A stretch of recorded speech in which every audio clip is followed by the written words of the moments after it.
What's your name, man?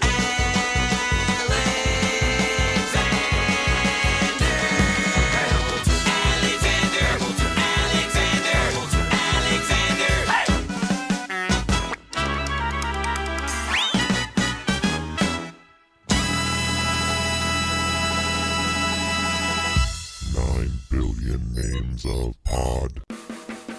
From Atlanta, where it's mask it or casket, friendo. it's the 9 Billion Names of Pod with Dan Bauman and Michael Reed. I'm Dan Bauman.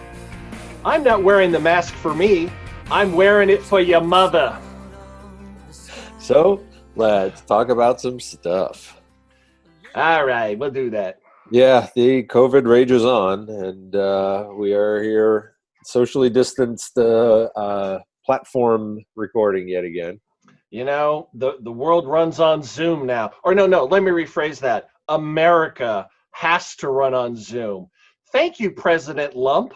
Yeah, for our Chinese platform that we record exactly. our stuff on. I can just see all the state secrets in Washington being routed through Chinese servers, you know. Yep. But that's okay. Trump will probably reveal all the secrets just in conversation anyway to try to make himself look like a big shot. Just out of spite. Out of spite. So, what you been doing? Socially distancing. Yeah, same. Pretty much it's just supplies and my work where I'm able to not just socially distance, socially isolate. Yeah. There ain't nobody else. It's just me. Right. So, and since I'm a bit of a loner, no relation, it's fine, you know? Yeah. I always liked the idea of going out every weekend and hanging out with friends more than the actual doing of that said act. Yeah. But it's kind of getting now to the point where, like, you know, I got together with a bunch of friends just before this hit, and that has become like, you know, that golden moment that I kind of cradle in my hand, in my heart, in my head, kind of going, you know, I just want to go back to Manny's, eat some greasy food, and talk weird shit with people I love. And, you know, next year at Manny's. Yeah. That's the best I can hope for. Yeah, so, I have gone back to my job at the facility, at the aquatic facility, and it's interesting. People have asked me, you know, how do you feel? What are your feelings about it? And I say I have them all. Are they open to the public? We are open to the public. Yes. Okay. We are limited to X amount of people at a time. We are limited. Everyone is required to wear a mask. All our presentations are 4 groups of 5 people. So 5 people in each section, and they each get their own animal to look at and get talked to. So it's working pretty well. Wow, now is the time to go if you want to get some real one-on-one attention. Kinda, yeah. It's actually kind of and it's cheaper than, you know, than if you were to buy an encounter with the actual animal. So wow. Well, thank God that your job is located in Atlanta under the purview of Mayor Lance Bottoms, because if your aquarium was just, you know, maybe out in Gwinnett or something like that, where individual rugged, you know, patriotism might dictate that no, masks are just a suggestion. Well, it was internal. They when they started, they strongly suggested, and there were signage, and then they said, no, we're not going to do that. We're going to require it. And we have a whole little card of, hello, patron. Would you please put on your mask? And a flow chart of if they don't put the mask on, and then who do you call and what do you do? So they're taking it real seriously. It's weird that we're open and there's, you know, a bunch of people in the building and they're doing stuff, but it's, you know, dude, at this point, I would say in the order of escalation, after all the information that's out there, the cattle prod needs to be fucking flowchart station number 2.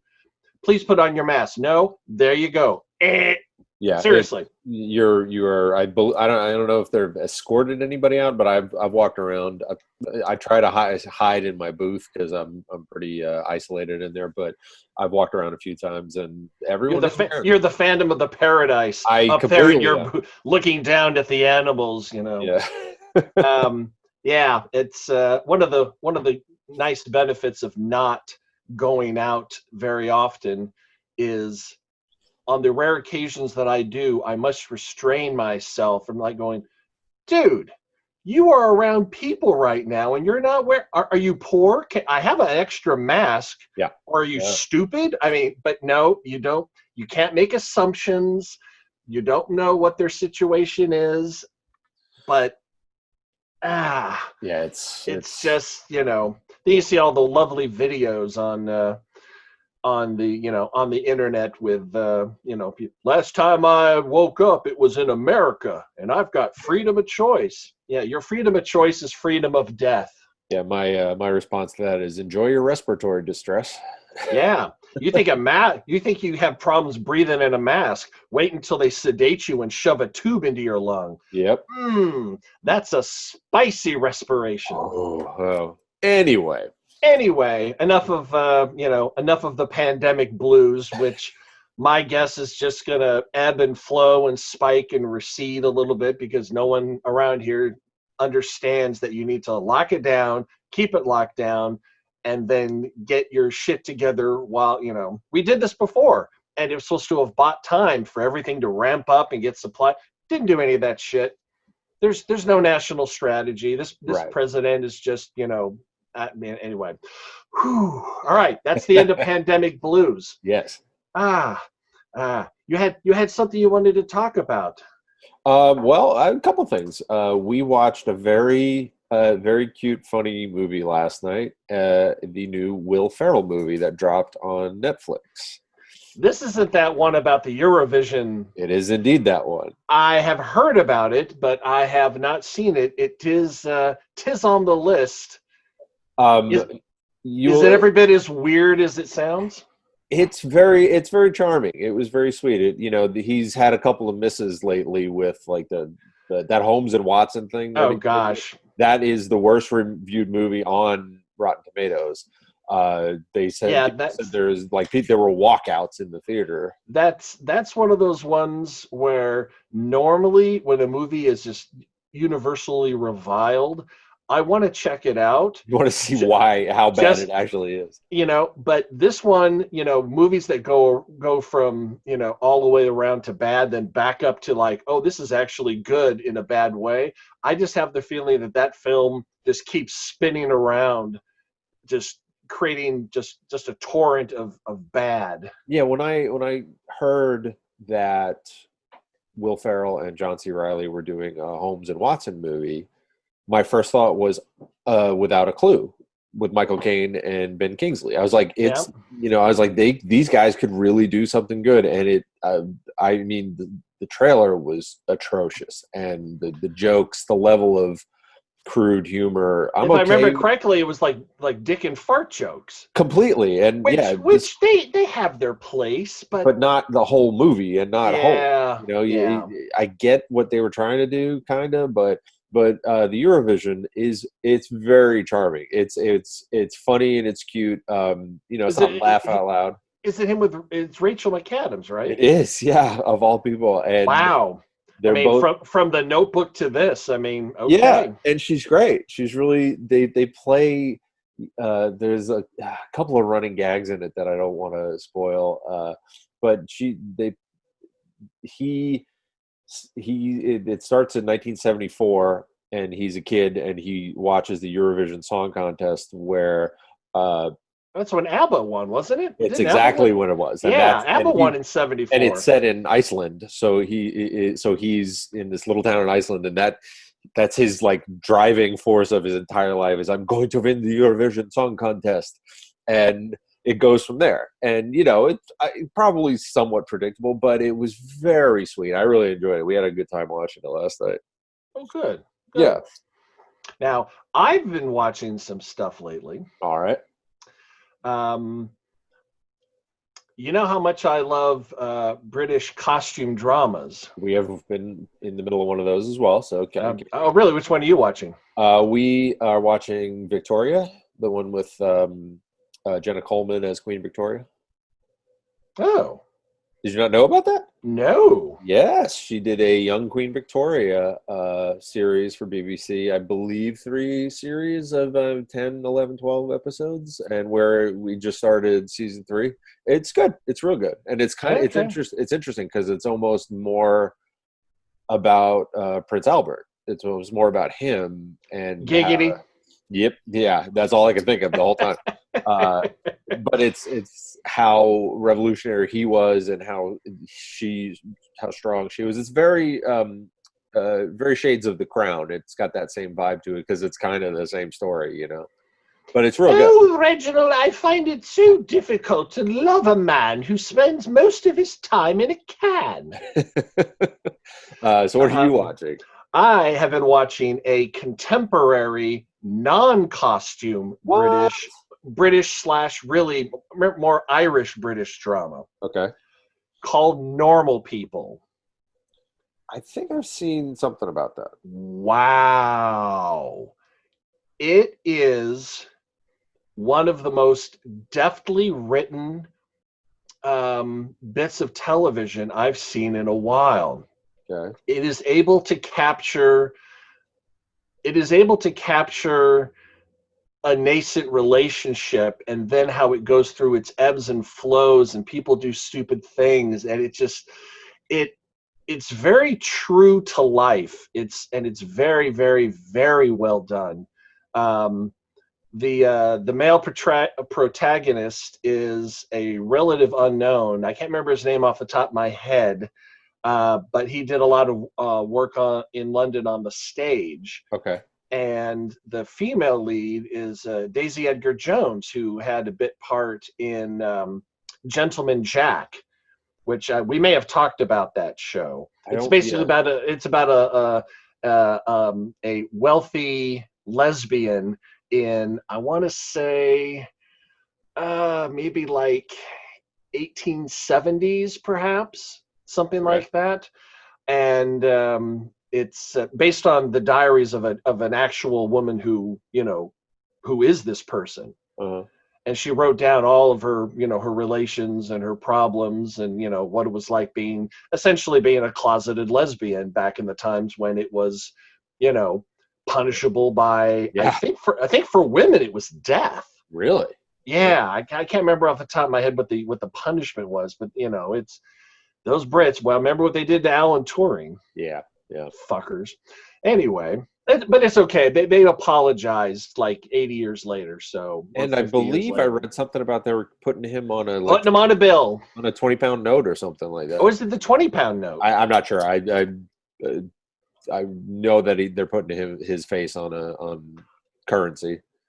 Right. Yeah. It's the Brits can put a persecuted gay man on their money, but we can't even get one fucking woman of color on ours. Trust me, it's going to happen under President Biden. It'll happen with alacrity.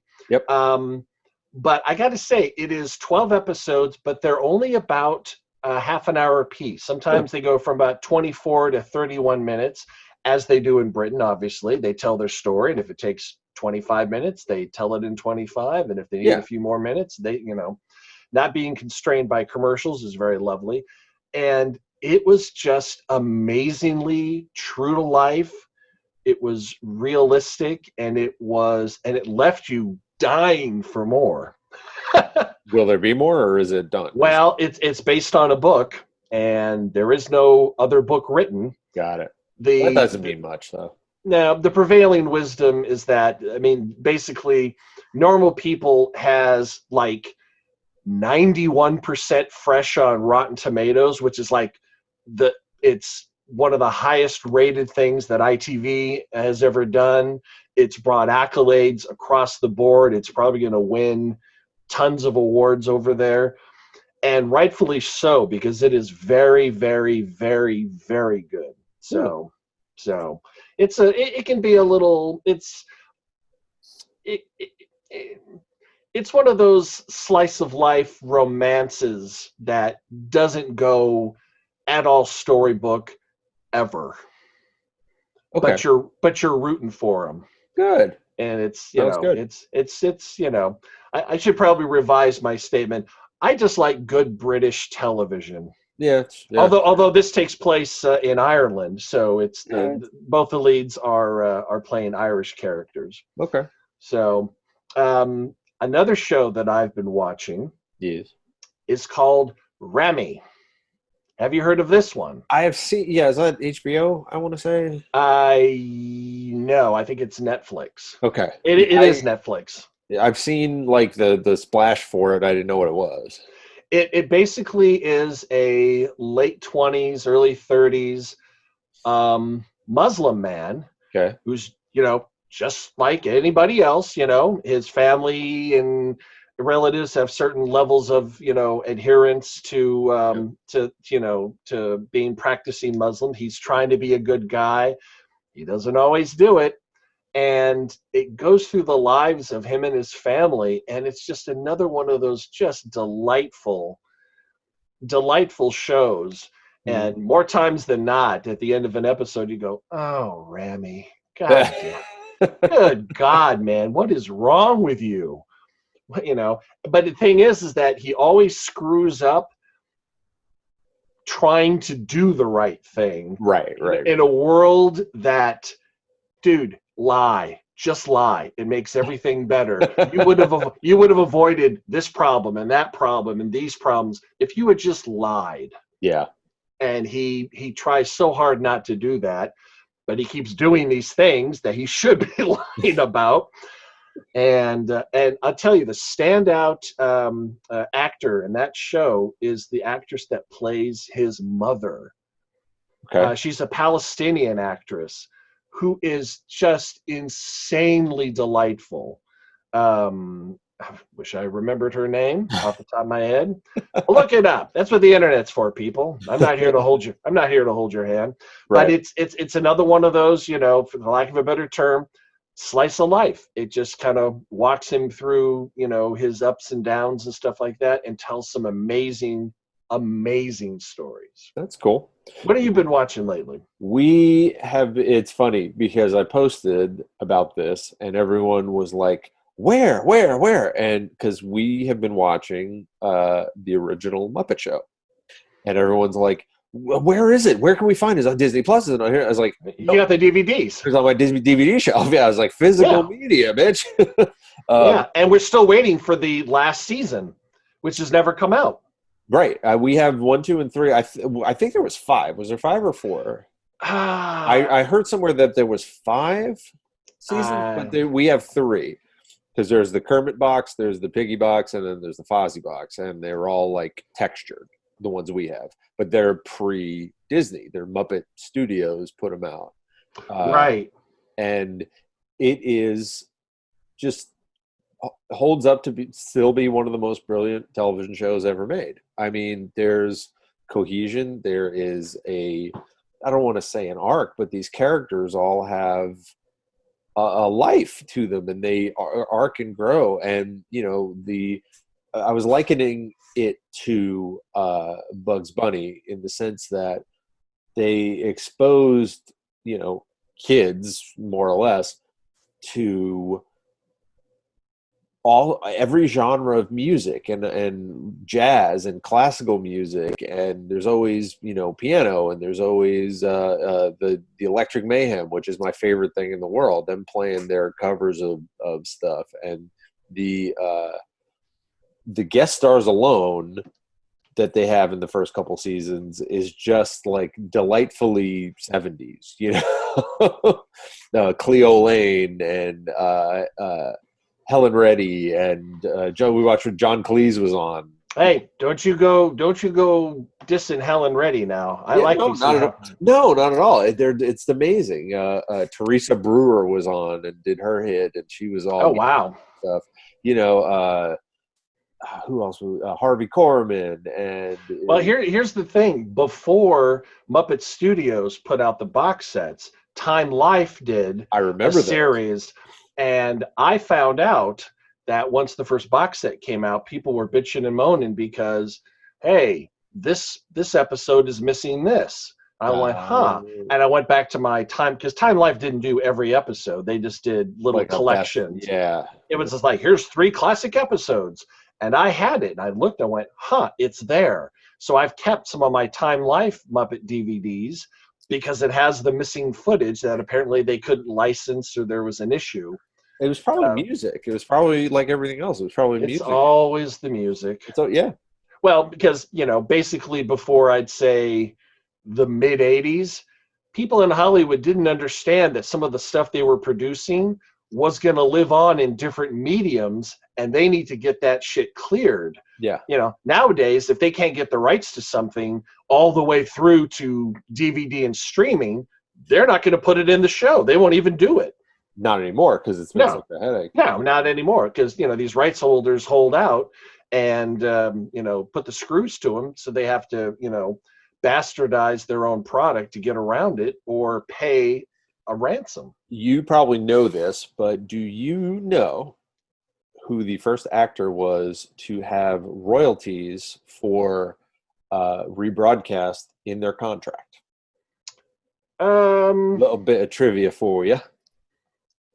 I've heard about this. Someone on wasn't it on one of the cast members of Happy Days? No. Somebody Much earlier than that.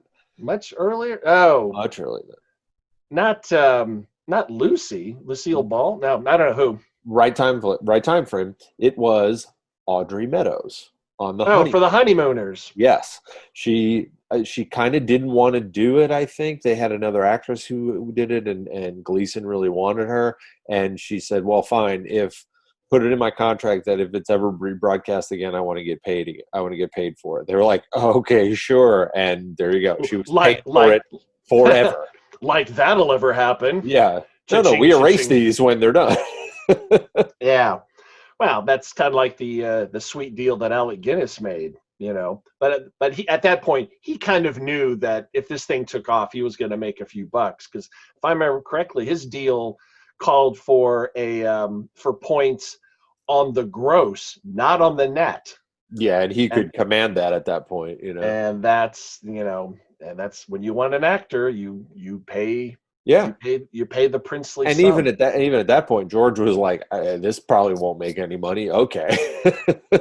I mean, this kids movie that I'm making, American Graffiti did okay. Yeah, but it didn't do the blockbuster money. It was a successful film, but it only cost a couple million to make. So just thank God he didn't start off with the material from the holiday special as like the world's introduction. Although I don't think George Lucas really had much to do with that at all, did he? There are different accounts of that. He claims he had nothing to do with it, and CBS is like, well, no, it was his thing. So it's one of those things where it's like no one's taking credit for it or blame. Everyone at Skywalker Ranch is like, I didn't have anything to do with it. No. That's everyone who was there at the time. They're not allowed to talk about it. Nope. It does not exist. No. Maybe we'll get an in-depth 2-hour, interview with Lucas, someday where he will just talk nothing but the holiday special. So, speaking of, yeah. Did you catch on Disney Plus the Disney Gallery behind the scenes of The Mandalorian? I thought you were going to talk about Hamilton because everybody else is. Right. I'll put it this way. I will out myself and be shunned by everybody. I have never seen a production of Hamilton. I have never listened all the way through to the soundtrack of Hamilton. I've heard 1 or 2 songs. It's one of those things that I know is probably going to be pretty damn good. I'm just waiting for the right time. And I don't know if watching it on Disney Plus is what I want for my first time, rather than wait what seems now will be 1.5 to 2 years before another tour comes back through. Yeah. That's a hard call because I did it. I had the soundtrack for, 2 years before it ever came around. And then we saw it last year or the year before when it came to the Fox. And it's It's brilliant. It is absolutely brilliant. It has slight, historical inaccuracies, but nothing that takes away from the genius What? Are you saying that a rap musical takes some liberties with history? of the founding fathers. Yeah. What? They say the Disney Plus thing. Well, it was originally going to be theatrically released, Yeah.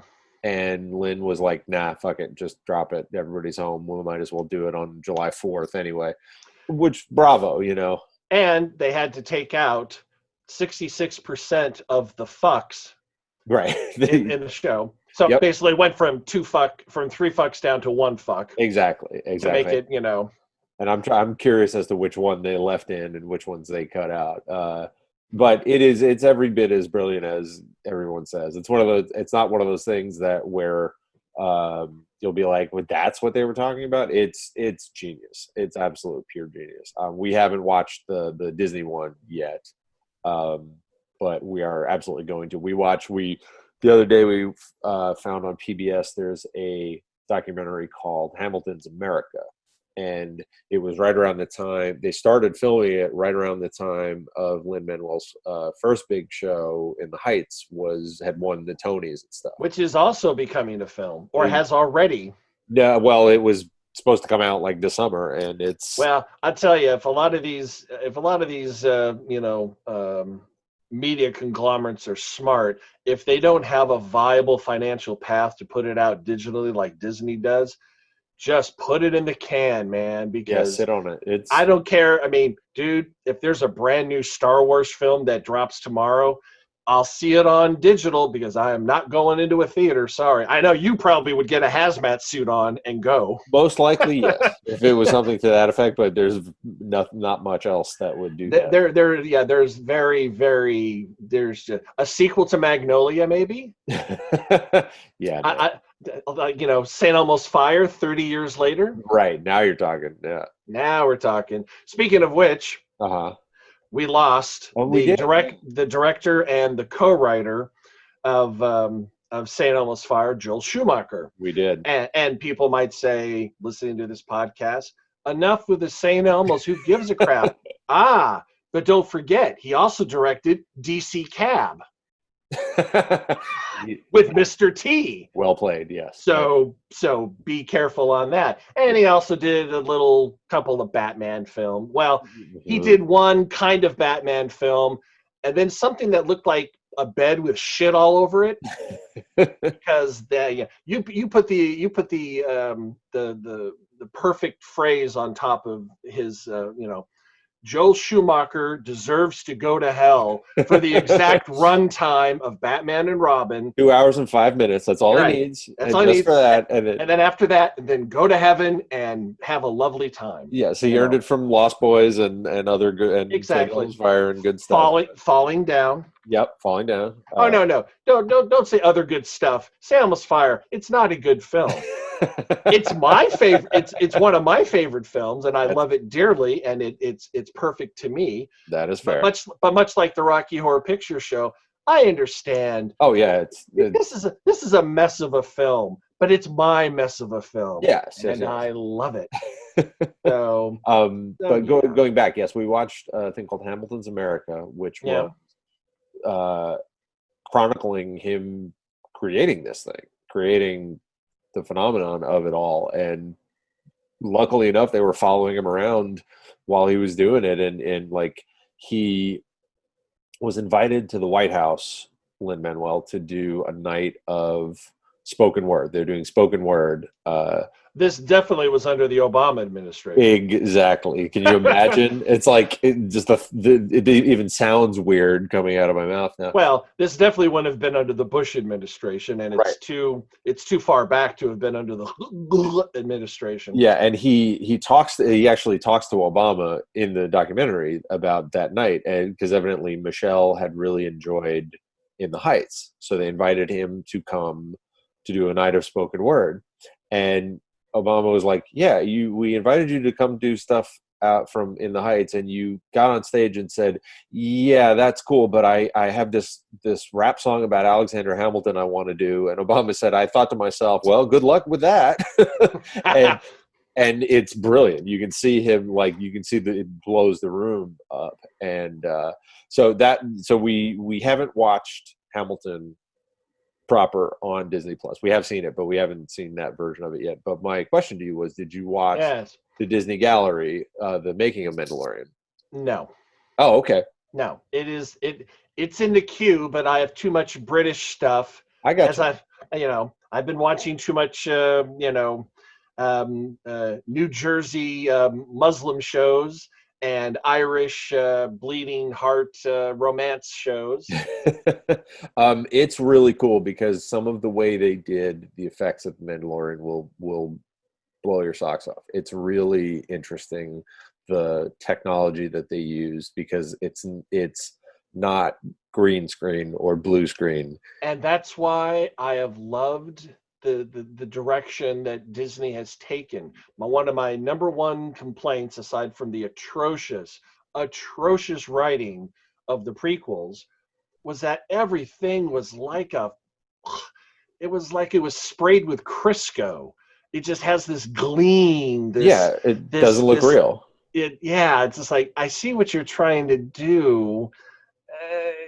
It just, yeah. And so getting back to that, that grittiness, that real effects. And what they did is amazing, because it's not green screen or blue screen. It's a screen with Flat an screen? image. Yeah, it is a flat screen. It's a screen behind everyone that's showing the background. So but it's there on set. It's there on set. Right. And what they did was they rendered everything through a video game engine. So when they turn the camera, the perspective shifts properly, so it looks real. It's unbelievable what they accomplished with this thing. There you go. Yeah, you use the ultimate technology to make it look like it's all practicals. Right, exactly. And you know what? That's fine with me, And they said they used all commercial, well, like the beginning of it, they still use Xbox Connect cameras to do the rendering, because it's, or the perspective or whatever, because it's the best camera that they can find to do that for, like, motion recognition. Hey, whatever it takes, man. And I called it. The last episode is about the last episode is called Connections, and first of all, they have all the directors on, and for somehow all the directors were on set at the same time. So I don't know if they were just perpetually shooting. So, but there was like they were, Taika Waititi and Bryce Dallas Howard and Deborah Chow. They're all there all the time. But the last episode is called Connections, and I called it. His gun, the Mandalorian's gun, is the same gun from the holiday special. They did that on purpose. just to blow people's mind. Yeah, the Life Day reference was, that was blatant, but the gun was like, it's the exact same gun that Boba Fett used. So they were definitely going deep with it. Well, I mean, they built it. It's not the actual gun because it was animated. But I mean, yes, but I mean, you know what I mean. Right. It was that design of a gun. It's one of those things where your average person wouldn't get it, wouldn't care, whatever. But people who are, fanatics like yourself would look and go, "Hey, isn't that?" The second I saw it, I was like, "That's the gun. That's the gun." Well, I'm definitely going to watch it because The Mandalorian, pretty good. Yeah, and again, they're like 28-minute episodes, so it's a real fascinating look behind the thing, and it's not a huge commitment at all. Yeah, what's weird is that these shows like Normal People and Raimi, like I was talking about, they're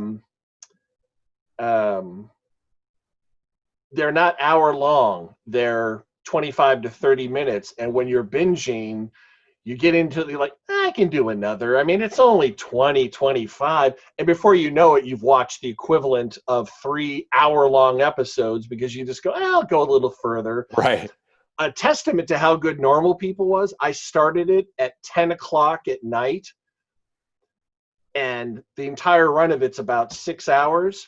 Yeah. I watched the entire thing, stayed up till 4 a.m. I could not stop.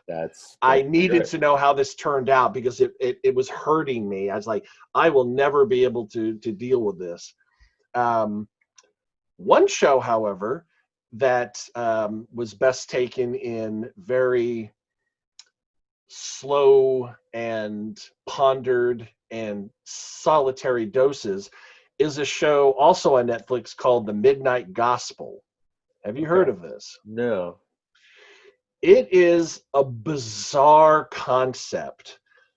Basically, the premise is that a person has, it's animated, by the way, Okay. just, you know, has stolen a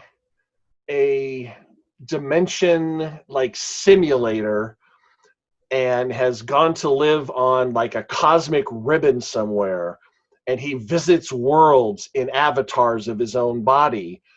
And you've seen Super Jail, right? Yeah, I couldn't even get my head around that at all. Okay. All the weird stuff constantly going on in Super Jail, Yeah. it's like that, except the audio is from a podcast that the creator of the show does, and his guests, they take the audio and they animate to it. So there's like an episode where they're just having a conversation, but you're watching them going through tubes being cut into a million pieces, and then their eyes are floating in goo, and then they're put back together, and all this weird stuff is going on. And there's the season finale was just, it's him talking with his mother who is battling cancer. And he becomes his mother becomes him, he gives birth to his own mother, and it's very trippy. What is it called? The Midnight Gospel on Netflix. Huh.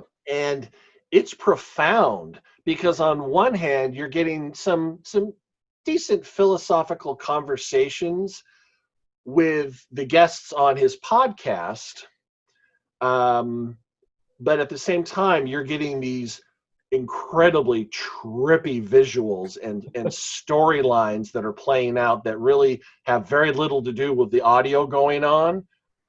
Yeah. And it's pretty impressive. Okay.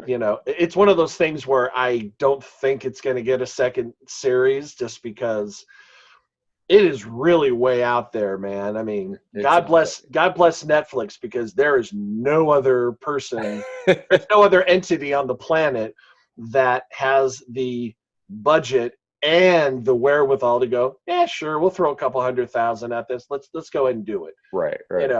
And they did, and well done. We to get a little heavy for a moment, we watched a movie called 13th, which is by Ava DuVernay. I also just watched that about a week ago. Oh, that is that was tough. That was heavy, and it was eye-opening on a lot of levels. I was just happy to see Ava DuVernay do something good.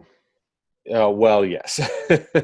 I'm sure she's done other stuff that's good. I'm referencing that abomination of A Wrinkle in Time film she did that, I'm sorry, she's going to have to do 9 other 13th level caliber films for me to cleanse that from my memory, because that was just, God, that was just so bad. It's almost like she read the Cliff Notes and went, yeah, I got this, whatever.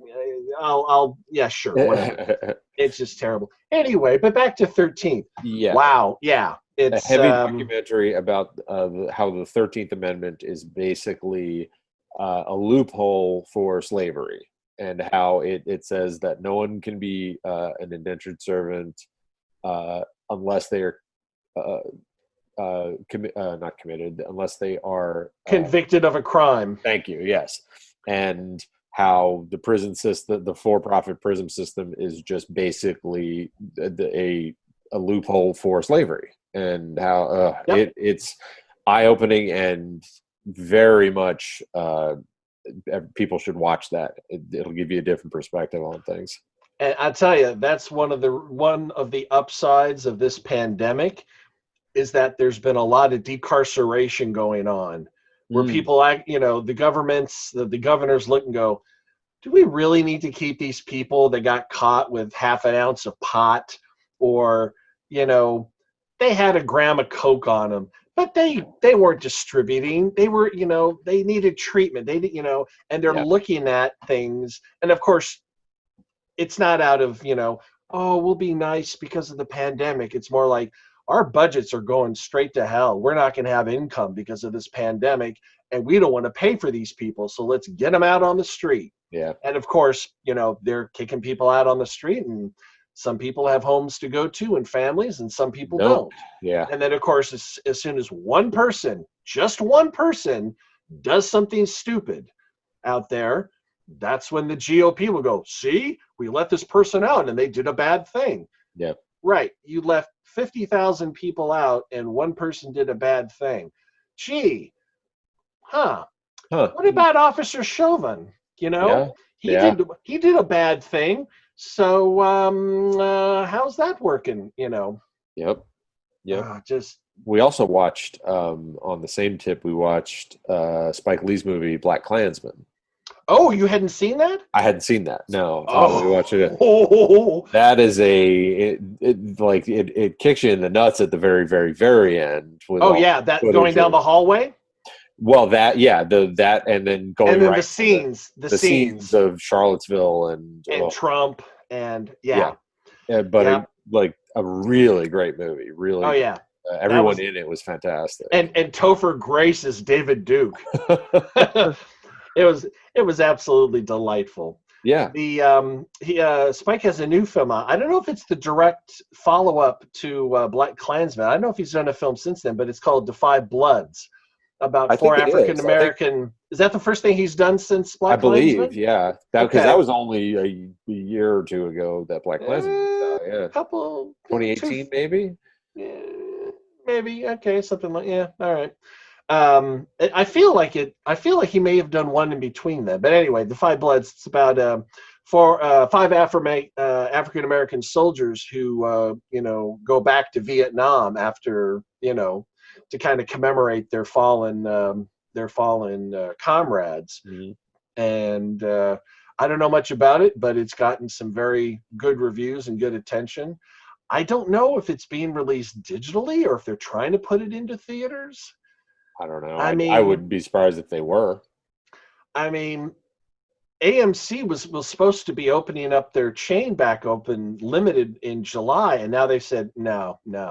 And of course, as soon as they did that, the studios went, all right, we're going to delay films again, because obviously you don't want to release a film to 7 theaters that are willing to brave this thing. Yeah. So, I mean, that's why I say you got to just sit on your stuff or release it digitally if you can find a financial pathway to doing that. That'll be okay for you. And apparently the Academy Awards are not only delayed, but they are also allowing, as a one-time thing, movies that are released digitally are eligible for consideration because you can't show them theatrically, So I know it's I'm of two minds about it. I mean, is it a TV show? No. Is it a film? Yes. Then if it's a film, I don't care where it's shown, it should be eligible. But of course, they're trying to support the theater owners, and I get that, I understand that, but it kind of smacks to me a little bit of, we need to support the horse stables of America. Forget these damn cars, these new cars are it's not the same experience as being pulled by a horse. And now we still have horses and we have cars. So, you get what I'm saying? Kind of, yeah. Kind of? I know what you're saying. I mean, I'm not saying that movie houses or theater chains are on their way out, but times are changing.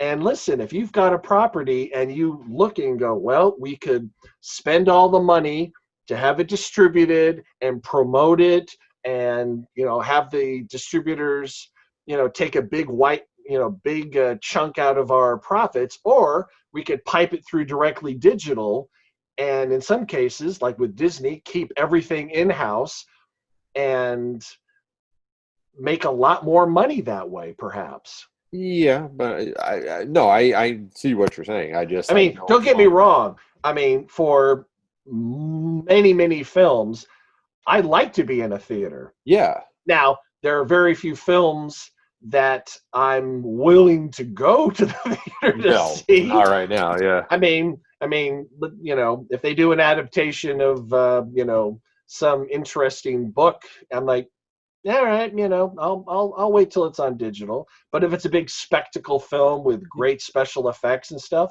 yeah, I want to see that on the big screen. I want them. They have been pushing back Wonder Woman 1984 for almost 2 years now. As well they should. They should not. I agree. I mean, basically, with almost no exceptions, until we not only have a vaccine, but it's been distributed. Yeah. See, that's the thing. They could announce a vaccine tomorrow. We probably wouldn't see the overall benefits of it for 6 months. Yeah. Because it's not like it gets beamed into your freaking bloodstream. No. It actually has to be produced, distributed, and then there's all the, then you have to wade through all the anti-vax bullshit on your Facebook feed. Yeah. Hopefully not being posted by people Yes. Or are related to.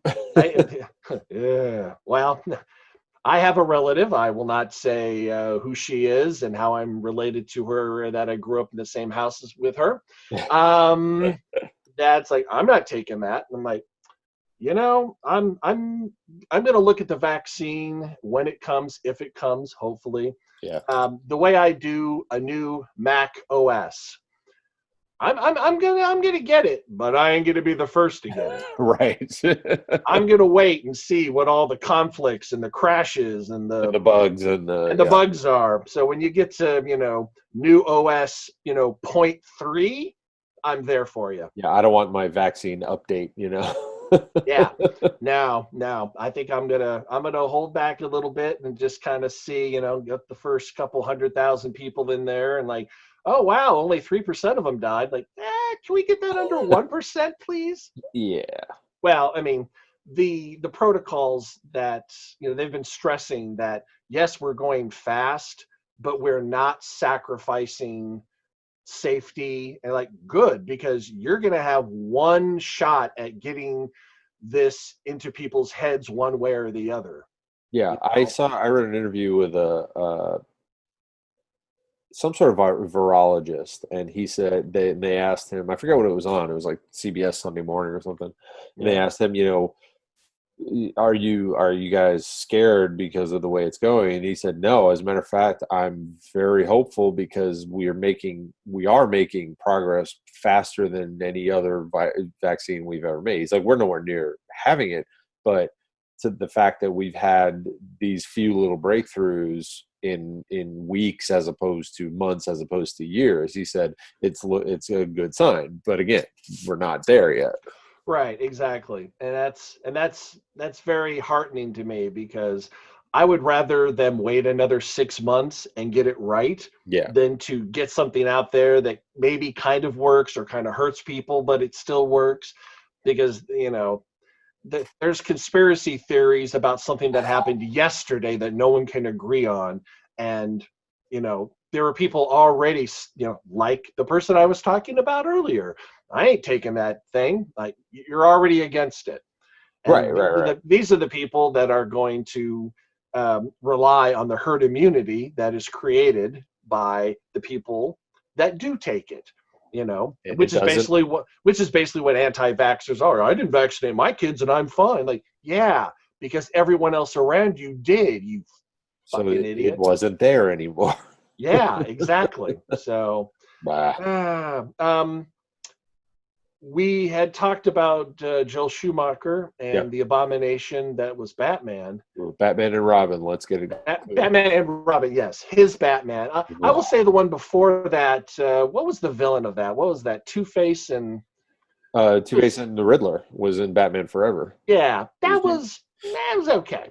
well, it was kind of okay. Yeah, Tommy Lee yeah. Jones had no idea what that character was. No, He yeah, was doing no the concept. Joker. He was doing Nicholson, and And of course, I would have much preferred maybe Robin Williams as the Riddler, but Jim Yeah. Carrey did fine. he was fine. He was fine. And again, I still contend if that script wasn't if that movie wasn't the most horrible thing ever, Clooney would have been an amazing Batman. He would have been an amazing Bruce Wayne at that time. But that movie's just fucking unwatchable. Yeah, well, it killed the franchise. It was so For bad. years, until Nolan brought it back. But before Schumacher, Yes. before Clooney, before Kilmer, Yeah. we had Michael Oh, Keaton. yes. Okay. Oh, you hear where I hear where you're going. Yeah. I am dubious. I know. I'm At cautiously optimistic. Because if we get like, the old busted up Bruce Wayne, Yes. if he goes back to like fighting the Joker, like, no, I don't want that. No. That's not, no. Did you ever watch Batman Beyond, the cartoon? You know the answer to that question. Okay. So Batman Beyond takes place, whatever it is, 40, 50 years in the future, and it's a kid who stumbles into the Batcave, and Bruce Wayne has him killed? No, Bruce Wayne was running around in this black bat suit with a red bat on it, and it was keeping him, like, he was pushing 60, or he was in his 60s, and it was it kept him in the shape of being Batman. And in the first episode, he's fighting a bunch of guys, and he's about to get clobbered, and he grabs a gun and he points it at the guy, and what? And the guy like take a step back and then runs away or something, and Bruce looks at it and he throws it down and he goes, "Never again." And he goes and he's done. He retires. And this kid, Terry McGinnis, finds it through whatever circumstances. He finds the Batcave. He figures out that Bruce Wayne is. He steals the suit and he becomes the new Batman. And it's set in the future, and like there's gangs of guys in makeup as the Joker gang and all this stuff. And it's fantastic. Yeah. It's really good. But his guy in the suit, his guy in the chair, like his Alfred in his head is Bruce. And that's what I want Michael Keaton to be. I want him to be the beaten up old Bruce sitting in the cave, calling out on the comm. And that I'm guessing there would be a really good push and pull between busted up Bruce telling him do this, do that, don't and like I want to get I can't, but and they did it real smart, because they did it with Kevin Conroy as Bruce Wayne, so you have that connection to the younger Batman in the series. Now, the only thing that makes me hopeful about the Keaton rumor is that the whole thing is a mess. The whole DCEU is a mess because Affleck is gone. When was it not a mess? Well, it's even more of a mess now, because like they're losing people. Like, what did they get? They got the sparkly vampire guy, Robert Pattinson, to be, and of course, after the outcry initially with Keaton and then with Ledger, it's like, you know what? I am not going to prejudge any casting choice until I've seen it. But man, but what gives me hope that they're going to do it is they've got to right the ship somehow. They've got to figure it out. And on the TV series, on the TV shows, they did a 5-part crossover called Crisis on Infinite Earths, which is a very famous series from the 80s, where basically DC's whole universe was, a zillion different Earths, which are a zillion different, and they collapse all into one thing. It's this big, long, I think 10 issue arc and everything. And they did that on the TV series, and it was kind of like the Spider-Verse. Exactly. Where and they did all these crazy cool cameos. They had Burt Ward in it. They had Robert Wall from the original from the Keaton Batman. They had all these cool cameos, and Gotham's Greed. Yeah, well, in the for some reason they did like 3 episodes and then there was like a month off and then they finished it with the last 2 episodes. It was very strange. But in one of the last episodes, the Flash, the Grant Gustin TV Flash, he runs into a room and he looks at the camera and he's like, "Who are you?" And it cuts to Ezra Miller from the movies, from Justice League, and he's like, "Who are you?" "I'm the Flash." "No, I'm the Flash." They were able to keep that secret, and they had established the whole multiverse thing on the TV series, and I'm like, that's their out. That's the only way they save this, because they can, there is a universe with the Keaton Batman, and there's a universe with the Grant Gustin Flash. You have that architecture in place. Just embrace it and don't be dicks about, well, that's a TV show, but the movies are a different thing. It's the DC universe. It's infinite Earths, Yes. And in some Earths it's TV, and some Earths it's movie, and some Earths it's cartoon. It's right, and the Marvel universe didn't do that, but bless him, Greg Berlanti did that, set that shit up on the TV shows, and it's like now you have a way to connect it all and make it not fall apart. like Eddie Izzard said, collapse like a flan in a cupboard. I would respectfully ask that we don't get Kilmer back. No. No. A case could be made for Clooney, I suppose. Yeah. I would enjoy that. I don't think he'd do it, but you know what? He'll make fun of himself. He's done some stuff where it's very jokey, and I'm like, all right, that's I get with that. But that gives me hope that they could actually make a Michael Keaton cameo work in some capacity. So yeah, no, I'm down for that. That would be very interesting. Yep. Gosh, do you think they could even get Christian Bale? No, probably not. My voice just healed. I can't do anymore. Now, one of the things that was announced, that's coming to Apple TV next year. Okay. Have you heard? No, I have that on my phone because Verizon gave me a year of it, so I have not, but I haven't really watched any of it. It may or may not come to Apple TV before your freebie expires. Okay. Isaac Asimov's Foundation. I did read about that. That's very interesting. And I don't have any history with that series of books at all. No, I did not read them. I know of them. My dad explained them all to me one time because he really enjoyed them, and he kind of told me the whole plot of it, and it's interesting, but I don't know if I can go through all that. Well, I mean, of reading it or watching? Of the book. No, the reading of it. Yeah, well, I have it in my list of things to. Watch what it looks like on the, what previews look like, but I will tell you that I am definitely going to read the Normal People book. Would, yeah. After watching the series, I'm like, oh, I'm going to read. If the series was that good, can you imagine how good the book is? Yeah. Think about it that way. You're going backwards. And from what I understand, because of course when I watch something that makes me freak out and obsessed, I watch all the interviews and the other stuff and find out that they pretty much straight adapted it. They did not alter it, right. For the television series, which of course the author was one of the screenwriters that worked on the series, so which is always great. That helps. That gives it some not only legitimacy, but gives it a direction where you can go, all right, I'm on board if there are any changes.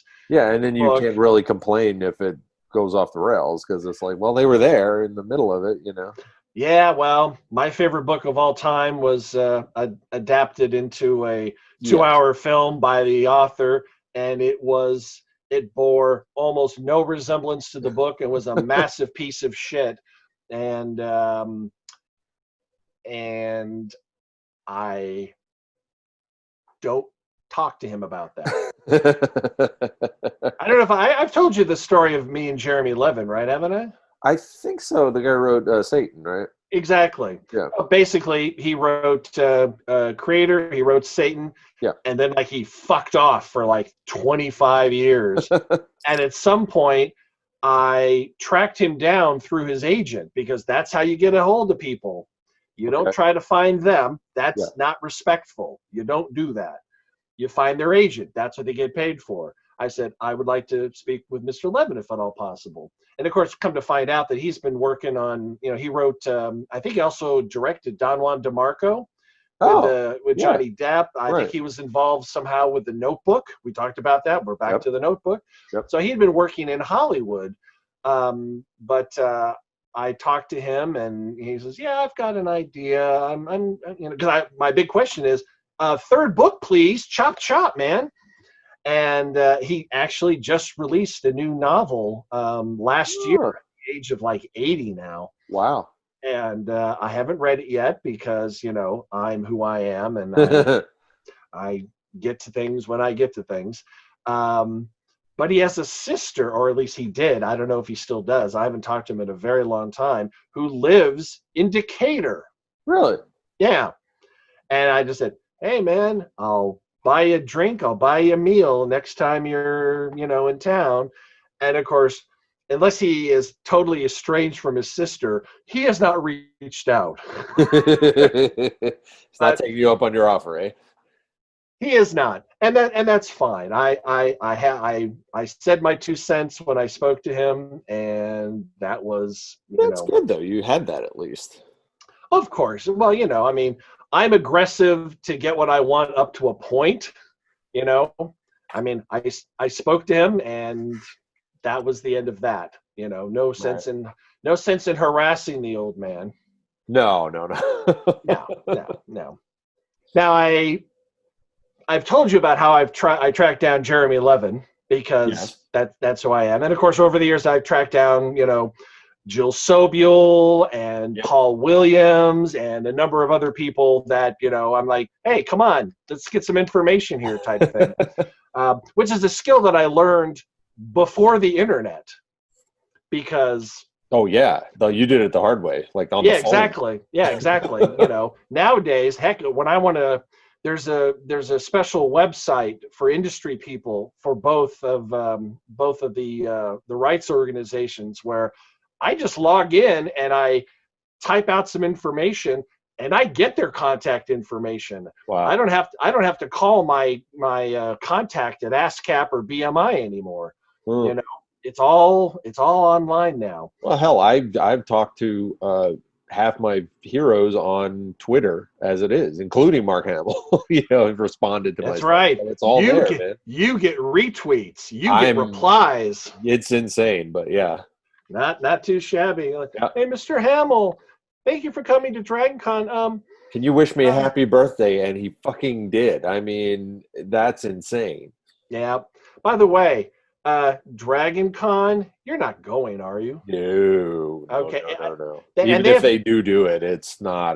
We're not going. They haven't announced anything, and I cannot believe that they're holding on to hope that this is. No. I mean, I don't think celebrities are going to show up. Yeah, exactly. So there's going to be a lot of knuckleheads down there partying. I know for sure they're going to show up, but I mean, you can't do the thing. But they're like, well, we're monitoring and this and that. It's like, no, just can it like everybody else. No, it's yeah. I mean, it's one thing trying to convince like you said, the knuckleheads to show up. But what are you coming there for? Because any celebrity in their right mind outside of, Gil Gerard and Lou Ferrigno. Even those guys, they're all old. They're not going to want to be around people. They're going to say, no. Although I will say that if they do go forward with it, the masks are going to be epically awesome. They are, yes. They are going to be epically awesome. But getting back to what I was talking about. Yeah. After telling you about my tracking down Jeremy Levin, and of course we were talking about once again normal people. Yep. You know how much I love normal people. The next person that I'm going to track down and ask questions of is medication time. Medication time. Oh, we ran out of time. I will tell you, next week. The 9 Billion Names of Pod was conceived, written, and performed by Michael Reed and Dan Bauman, with Abdul Beni Hassan as the sound of splintering wood. Research, transportation, and exasperated looks by Courtney Loman. Technical assistance by Cubase, Pro Tools, Skynet, QLab, Deep Thought, Big Brother, and Eddie, your shipboard computer. Financial consideration provided by the Wayne Foundation, Stark Industries, the Piranha Brothers, and Lexbook. Legal counsel by the offices of Howard and Fine. Spoiler alert, did it. Our intro music was written by Tim Akers. This podcast was sponsored by Deep Jag Records and is a production of Audio Primate. Throw us a couple stars on iTunes, why don't you? Listen and watch on YouTube. Stream us on Spotify. Listen on SoundCloud. Stream us on Stitcher. Like us on Facebook. Follow us on Twitter. Or email us. comlink@billionpod.com. Until this happens again, I'm Dan Bowen. I'm Michael Reed. LZ!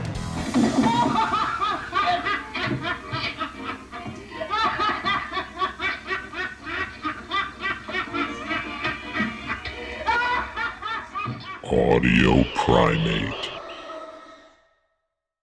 What's going on with you? You keep looking to your right like something's about to charge at you. No, I'm looking at the cat and just, Oh, cat keeps walking around and Courtney's walking around and Oh, okay. I thought some drama was going on off screen that I couldn't. No. I was trying to get Courtney to. I was trying to tell her it's okay. Feed the cat. The cat is keeps walking in here looking at in her food bowl because it's like food time.